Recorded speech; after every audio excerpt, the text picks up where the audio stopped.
When I was 13, a girl with a peculiar deformity came to spend the summer at her grandmother's house on our street. Our neighborhood was small, and there weren't many kids around. A few of us had built a fort with a treehouse in the woods nearby, and naturally, this new girl wanted to join us. We led her down the trail into the shadowy woods. Her deformity was that her index fingers wouldn't straighten completely. We were morbidly fascinated by this strange condition, and couldn't help but stare at her fingers, despite trying not to. She insisted she didn't mind, but I always felt that our gawking truly hurt her feelings. Still, she pretended it didn't bother her to fit in. One evening, while we were all at the fort, Sybil shared some unsettling experiences with us.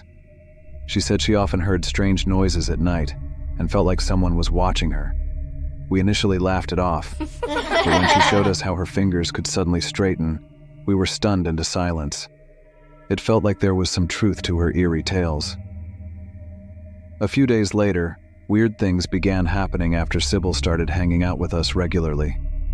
The other kids were younger than me, with the youngest being 9-year-old Molly, who proudly declared herself 9.5 if you asked. We were a lively bunch, full of energy, and despised afternoon nap time, which was another reason we spent so much time at our fort, out of sight, out of mind. But after Sybil joined us, we all started taking afternoon naps in the treehouse. We kept our sleeping bags there and always had snacks like potted meat, spam, sardines, Vienna sausages, crackers, cookies, and Kool-Aid. After eating, we would inexplicably get drowsy and fall asleep. That's when things got bizarre. Whenever we woke up, Sybil would be squatting over one of us, her fingers near that person's face, perfectly straightened. Terrified, we would leap to our feet, shaking with fear. We would scream at her and tell her to stay away, but she would cry and beg until we relented. Then, the same unsettling incident would happen again. One night, Sybil confided in me, claiming a demon lived inside her. She said it used supernatural powers to put us to sleep, and then whispered to her to kill us. From that day, an overwhelming fear took hold of me. I felt something terrible was about to happen. That summer, Sybil's grandmother passed away. The news reported that the autopsy revealed she had died from suffocation in her sleep. Sybil's parents came and took her away, and we never heard from her again. Over time, all the kids in our small neighborhood died in tragic accidents. Tyler's brother accidentally shot himself. Molly was run over by a car while playing behind a mosquito spray truck. Karen choked on a hard candy. Dwayne was electrocuted when a CD player fell into the bathtub with him. My family moved away, and as far as I know, I'm the only one from our treehouse club who is still alive. Recently, reports have emerged about a satanic cult in the southern Utah desert. The cult leader is said to be a woman named Sybil, but I don't know what to believe. I only know that I can't sleep unless the light is on, and my bedroom door is locked.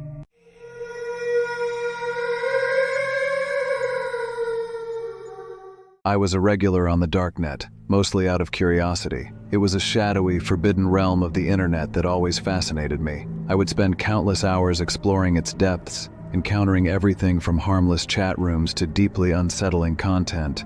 It was like an addiction, this strange blend of fear and fascination. One night, as I was scrolling through various forums, I stumbled upon a post that offered unique experiences. My interest piqued. I clicked on it. The post claimed to offer a service that could show you your future, guaranteed. The boldness of the claim caught my eye, and despite my skepticism, I was intrigued. The instructions were simple yet ominous. Send a recent photo and a small Bitcoin payment. I hesitated, my rational mind battling with my curiosity. Eventually, curiosity won. Skeptical but eager to see what would happen, I followed through with the instructions. After sending the photo and payment, I waited, staring at the screen. A few minutes later, I received a link. With a mixture of excitement and apprehension, I clicked on it. To my shock, it led to a live stream of my bedroom. My heart skipped a beat as I saw the familiar surroundings on my screen. I froze, my mind racing to comprehend what was happening.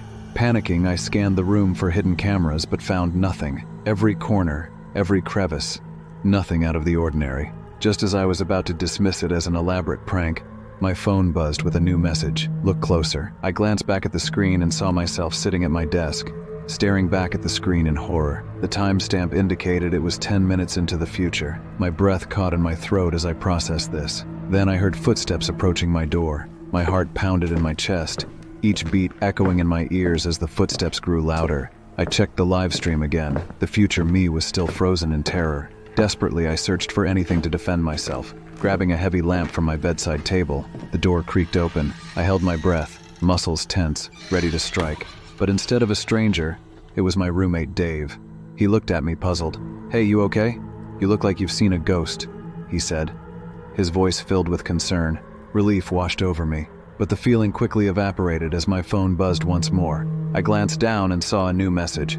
Not this time, but soon. A chill ran down my spine. I deleted my forum account immediately, trying to erase any trace of that night from my memory. However, the fear lingered, an ever-present shadow in my mind. Days turned into weeks, and though I tried to move on, the incident haunted me. Every creak of the house, every unexpected noise, sent a shiver down my spine.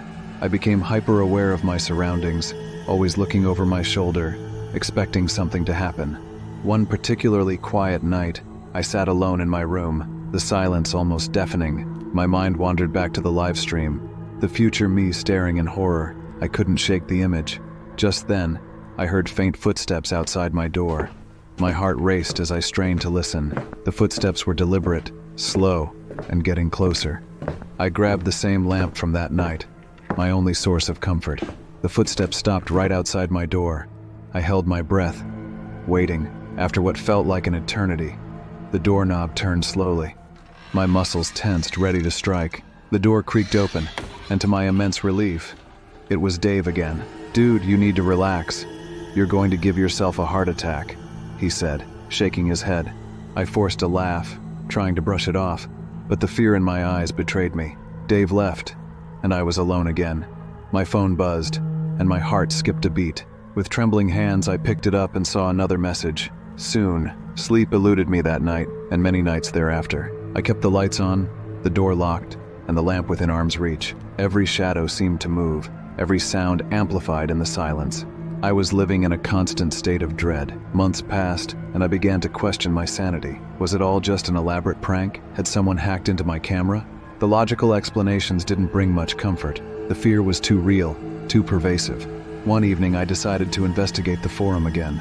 Perhaps there was more to this than I initially thought. I reactivated my account and searched for the post, but it was gone. In its place were similar posts, all offering unique experiences. I clicked through them, but none mentioned anything about seeing the future. Determined, I delved deeper into the darknet, visiting obscure forums and chat rooms. I asked questions, looked for clues, anything that could explain what had happened to me. One user named Oracle responded to my query with a cryptic message. "The future is fluid, but the watchers are constant. Beware the eyes that see beyond." I tried to engage further, but Oracle disappeared, their account deactivated. Frustrated and even more confused, I decided to leave it alone. Perhaps some mysteries were better left unsolved, but the fear never truly left me. I moved to a new apartment, hoping a change of scenery would help. It did, to some extent. The new environment was a distraction. But late at night, when the world was quiet, the memories crept back in. Years have passed since that night. I've managed to rebuild a semblance of normalcy, but I still sleep with the light on. The paranoia has lessened, but it's always there, lurking in the back of my mind.